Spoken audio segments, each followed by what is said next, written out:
April, just like Abe said, just like Dr. Dora said, from your operational lens, what are some current challenges or things that should be implemented in your current industry?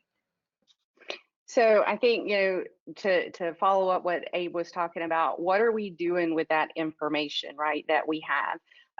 In our interconnected world, we're linked by those transportation networks, and we can play a major role in the prevention, right? Information is power, and understanding how that works. So in transportation, we do predictive modeling, right? We look at where the congestion is going and all that.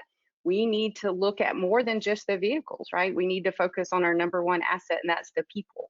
And what does that look like? And how can we put that data and that information to good, actionable things that we can do with an eye on a transportation system that is resilient and sustainable and that runs, because it is a huge economic engine, whether we're in a pandemic or not, whether we're dealing with this or not. What are we doing to make sure that we're taking that information and the know-how that we have in delivering transportation and transportation services to ensure that we continue with that resiliency?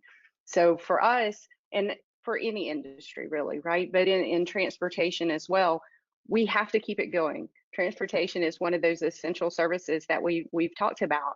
We know it has to be safe. That's the number one priority of any transportation provider, is that safe movement. So being able to take this information, it's new information for us. It's things that we're looking at that we maybe have never looked at before. That doesn't excuse not looking at it now and figuring out how we go forward with that information to ensure that we build that transportation system that is interconnected, that we all need, so that we can continue delivering those services in that safe and efficient manner, so that the people get where they need to go, the goods arrive there when they need to be there, and that the economic engine of our nation and other nations are still working. Transportation is a huge impact from that. And Abe, to your point, we want to, everybody, I want to go back. Well, let's go forward, right? Let's go where we can deal with this in a proactive manner and change our way of delivering our transportation and how we look at that and how we protect those assets of our employees and our customers to keep them safe and to keep them going where they need to go.